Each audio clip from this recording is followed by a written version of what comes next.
शुभ संध्या मित्रों।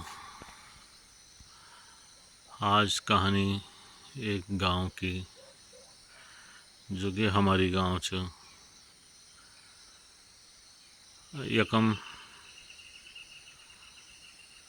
मथिकूड़म बैठिकन आज अनायास ही बस पूर्ण ख्याल आना छे कि कभी भरा पूरा गांव था। भरा पूरा गांव, हर घर में कम से कम 8-10 आदमी, 5 आदमी हर घर में थे। और आज देखो वीरान मकान पड़े हैं। पहले सोच ये थी कि अपने पहाड़ में रहना है 1990 तक।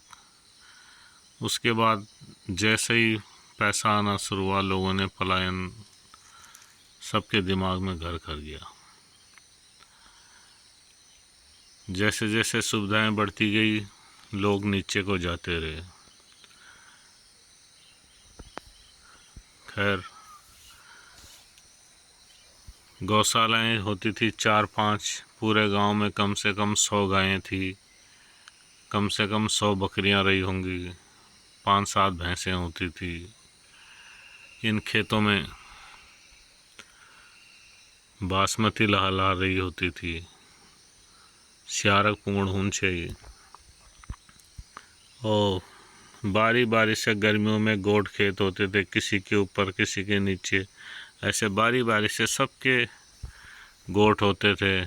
खेत के टाइम में वाड़ होते थे, वाड़ ऊंचा सोबुक एक हल्ला मचान छे तो हैंग भी हल्ला मचान शुरू कर दिन छे। हैं कोई गोड़ पे जांग रन छे शांता है, कोई गोर बंधना रन छे, कोई पुंगड़पन धान धंधा करना, कोई कुछ करना। और आज हालत यह कि चौकपन भी इतना खोड़ी हूँ। बस गांव की शांति को अगर कोई भंग कर रहे हैं तो चिड़ियों की चहचहाट, बाकी सब सुनसान। ये 2 हमारे खेत थे, खैर मैंने भी हल्दी लगा रखी है, उनमें झाड़ी भी हो रखी है, लेकिन सब बिल्कुल सुनसान। पूरी लेटिना कुर्री झाड़ी उगाई है सारे खेतों में। हर साल साफ करते हैं, चूँकि खेती होती नहीं है। बीच बीच में हल्दी लगे, कहीं केले लगे हैं तो दोबारा झाड़ियाँ उगाती हैं।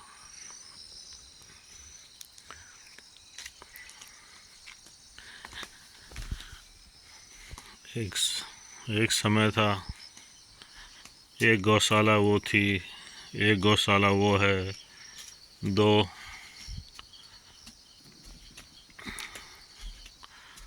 परिवार उधर रहते थे जो काश्तकार थे, टोकरी बुन के, सूप बुन के अपना गुजारा करते थे।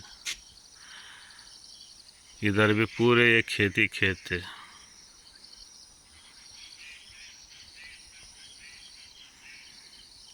घरों में तब सोने के लिए जगह नहीं होती थी। हम देखते थे कि कभी किसी के घर में जहाँ जगह मिले वहीं जाके सो जाते थे जब हम छोटे थे। आज कोई शहर में ऐसा सोच भी सकता है कि किसी के भी घर जाके सो जाओ, कहीं भी सो जाओ, कोई कुछ नहीं बोलेगा? आज मुझे लगता नहीं कोई ऐसा सोच भी पाएगा। कहीं भी सो जाते थे। अपने घर में मेहमान आ गए, जगह नहीं है, देखो यार किसका चारपाई खाली पड़ी है, वहीं जाके किसी के भी साथ सो जाओ।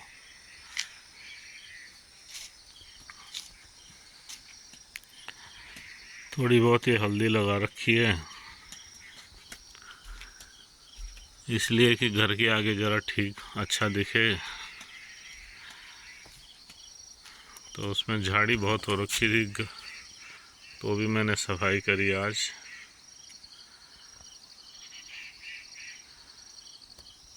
और पहाड़ की जो ये नेचुरल हल्दी है, इसको आप पीस के रख दो 12 साल तो भी ये ख़राब नहीं होती।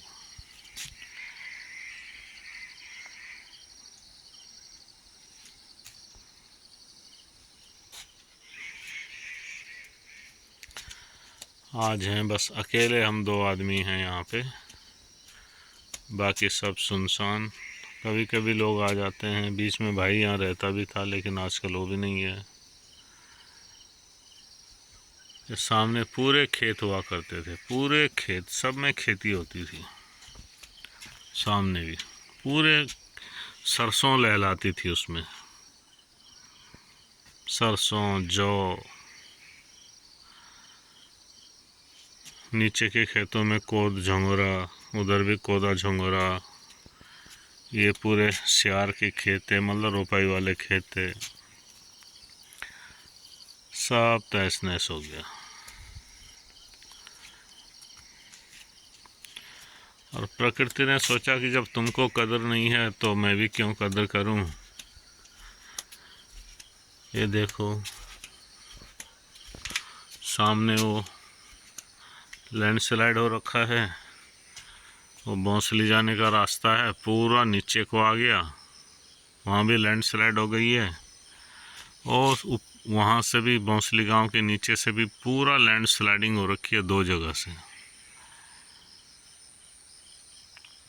और मुझे लगता है जो बिजली पड़ने की घटनाएं हो रही हैं, वो हो सकता है कि पेड़ पौधे बहुत ज़्यादा हो गए और उनको पाथ मिल जाता है, इस वजह से बिजली गिरने की घटनाएं भी ज़्यादा हो रही हैं।